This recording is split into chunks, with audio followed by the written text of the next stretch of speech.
Hey there, Pete Buchwald here. I want to give a quick tutorial on using synthesis. This is an introductory course. You could take a complete college program and read huge textbooks on synthesis, but if you just want a crash course and to be able to understand the basics of synthesis, this tutorial should be perfect for you. I'll try to be short and sweet, to the point, and get you understanding what some of these different knobs and buttons do. So, all right, let's get going. Synthesis, you got to remember, by definition, what we're doing is we're creating or we're imitating. So before we can talk about the poser, let's talk about the real thing. When it comes to sound, there's a couple domains of or attributes that we can look at that define what we're hearing. In the domain of frequency, within anything that we hear, there are sonic cues that tell us what type of sound we're hearing. So we can, if we just come in the middle of a sound, if we open a door and there's a sound going on, we didn't hear how the initial attack came on, our brain can determine from the timbre, from the tone quality, that is, what type of instrument it is, or sound source. It doesn't have to be a musical instrument. So what is it that creates this timbre? And the answer is the overtone series. Every given sound, even if it's just singing one pitch or playing one pitch, above that note that we perceive are a series of notes that help create, that define the quality of that sound, what it sounds like. Now I'll do a couple demonstrations to help show this overtone series. First, let's take a look at a human voice. Let me turn my camera for this. Oh, I didn't do it. Let's see. Try that again. I don't know what I'm doing here. I tried to do that control. There we go. Alright, so this is an iPod app called Spectrogram. And you can see, even as I'm talking, there's a red line at the bottom that's kind of dark, and then above it there are other red lines, or solid lines at least. So in this graph, time is kind of rolling along from left to right, and up and down is representation of frequency. So you can see that my speaking voice is around, where is that, 150 hertz, something like that. And that's the fundamental, that's the single note. Like if you had to sing the note I'm speaking, that would be the note that you would probably sing, or that you would guess I'm speaking with. So let's sing a note and you'll see it even more clearly. Ha! So you can see there's that single note, and above it is the harmonic series that you don't really hear, but there's other notes that I'm singing that help your brain determine that it's a human voice. Alright, so I hope that's helpful. Let's take a look at one other example of the overtone series and how it defines timbre. Now let's go over to Logic. One of the very first synthesizers in the world was the Hammond organ, and this is a synthesizer of a synthesizer. We're imitating a synthesizer with a software version. So these drawbars, what they are is they'll represent the strength of harmonics within our sound.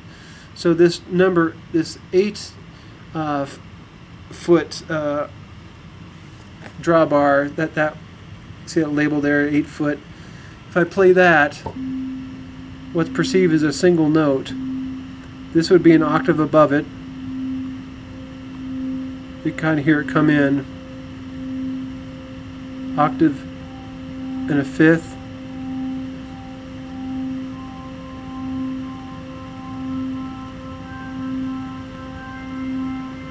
So when I add them, like, you can hear that they're definitely different notes, but I'm still just playing that one note on the keyboard. So here I'll play the single note. You perceive just one note. I haven't touched the drawbars, but within that one sound are many different notes that help define the personality of that sound. So Is it a full sort of sound? Aggressive, nasally, whatever? Or is it just really smooth like a flute? Let's get back down to our, just the fundamental. Sound might sound more like a flute.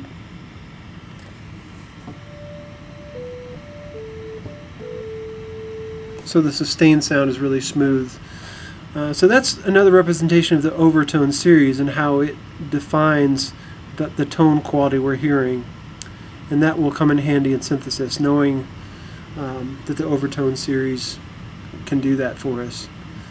Alright, so that's the frequency domain. Another domain is the domain of time. You know, in this domain, we can control. Let's talk about the real thing. Every sound source has things that go on in the domain of time.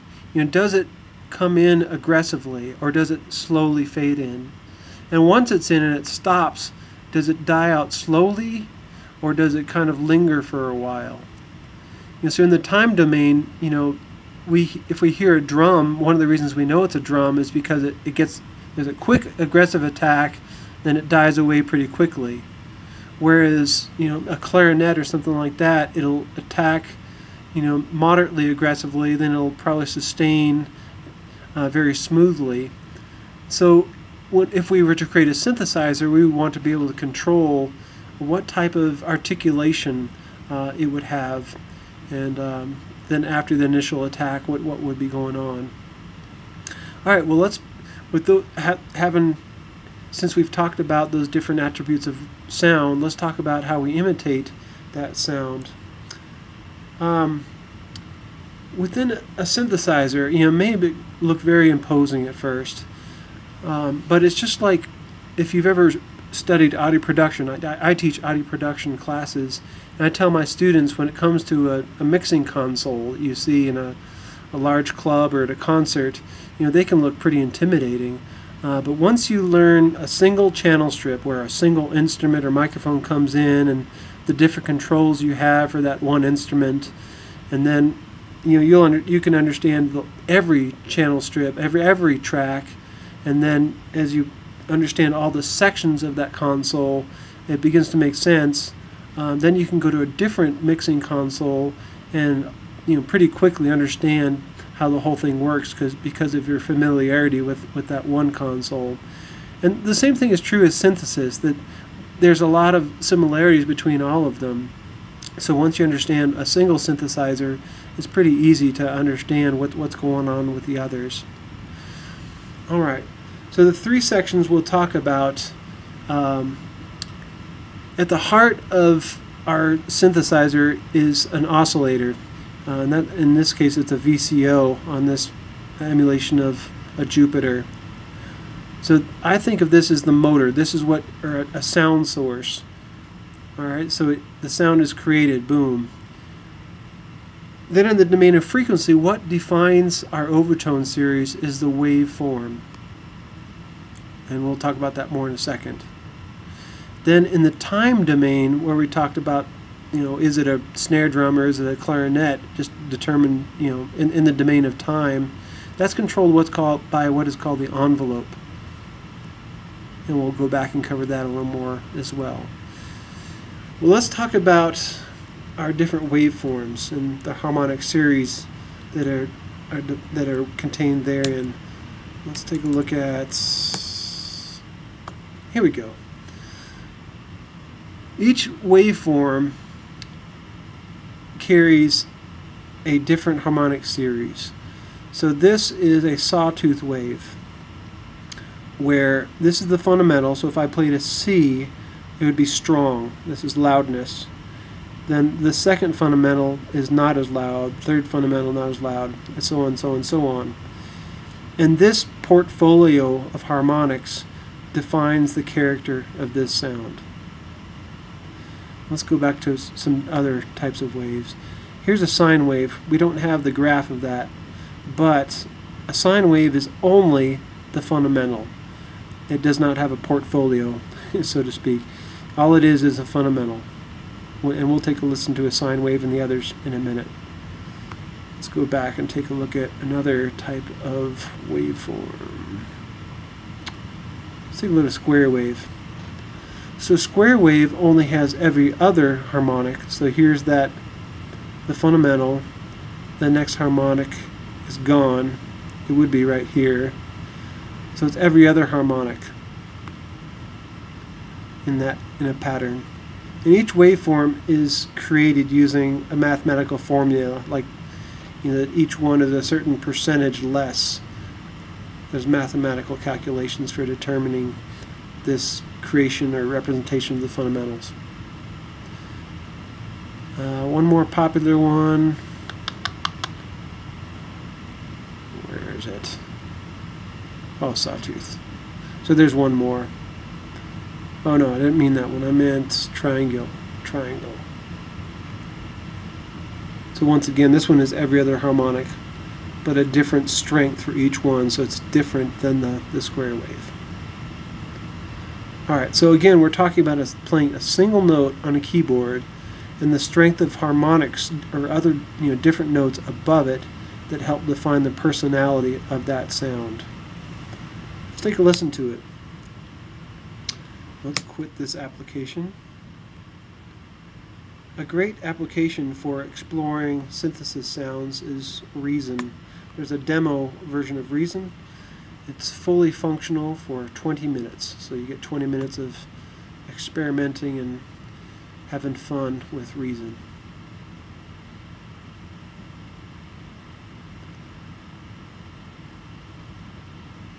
And there we go.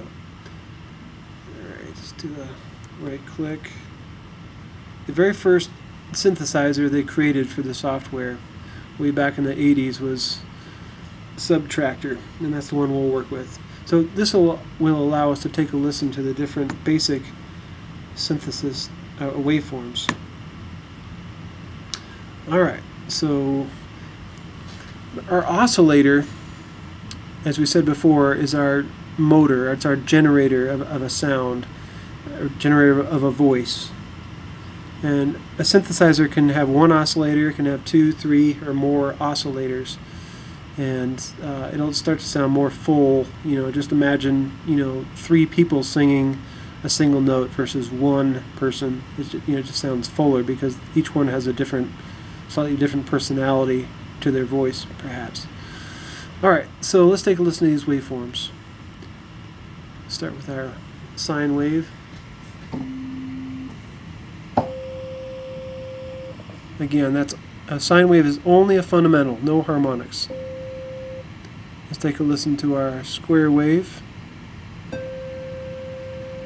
So different personality. In the real world, a clarinet plays with a square wave, and you can kind of hear that similarity. Let's take a listen to a sawtooth. Sounds pretty aggressive. Alright, so this is us doing different things in the frequency domain, and this software has complex waveforms that, if I read their manual,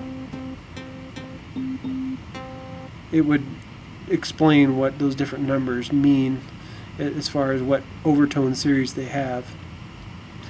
Alright, so this is how we can control the overtone series of our sound. We define the character of it. Let's add a second oscillator with a different type of voice.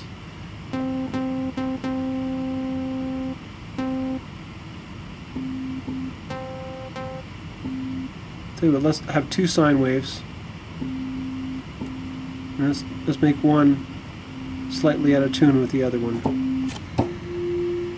Let's do 2 sawtooths. They're easier to hear. It's off. 2 oscillators slightly out of tune with each other. Alright, so that's the oscillators and the waveforms. In the domain of time, we can define our envelope with this envelope section here.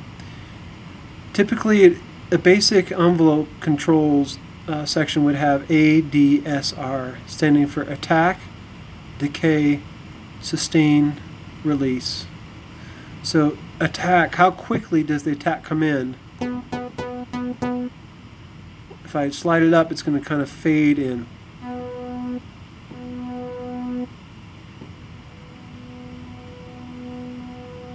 So you get the idea.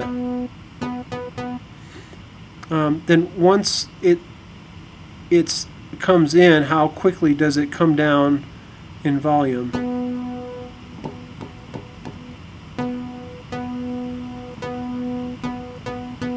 And then once these two combine to create the initial attack of that sound, how loud is the sustain?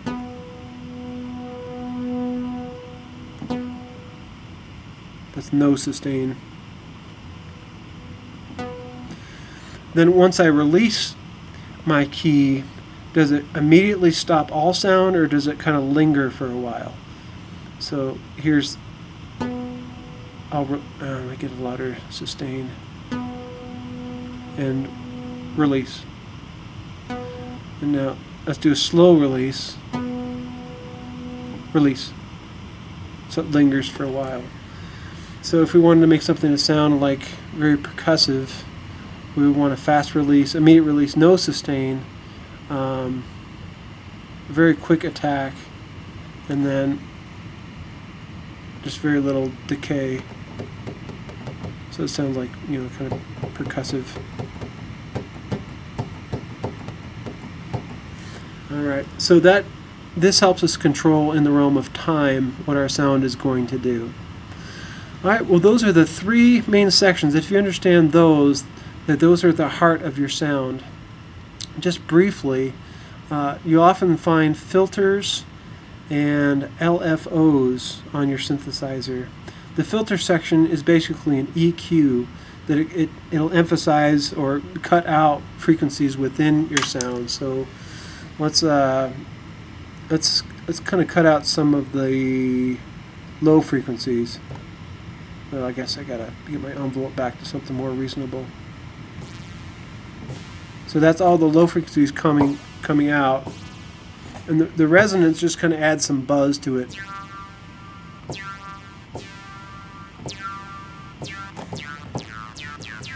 Now let's cut out some of the high frequencies.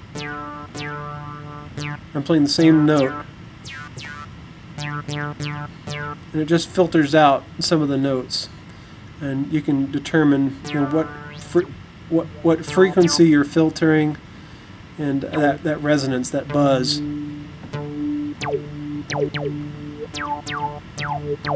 So that can be kind of fun. An LFO, it's going to superimpose another waveform on top of what you're doing. It might be easiest to hear with this. So let me see. Let's see, amount. Rate. You can kind of hear it. The pitch is going to go up and then drop off, up and drop off. You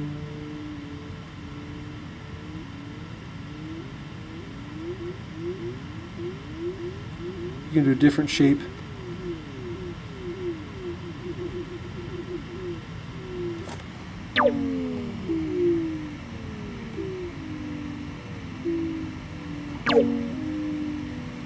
So yet another area to kind of noodle with. So I hope this is a helpful introductory course to synthesis. And as we said before, once you've seen all these controls, if you go back to a picture of another synthesizer, you'll quickly recognize everything we just talked about. The VCO is our oscillator. And look, hey, there's an envelope with ADSR, and there's filters and LFO. Those are all right there.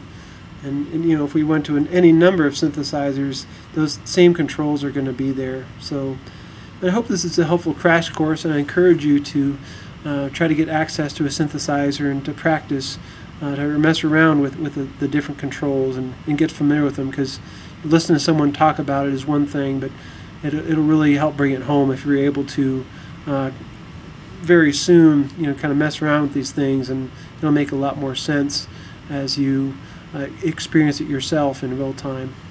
Alright, well I hope this is helpful, and please feel free to leave comments. Thanks.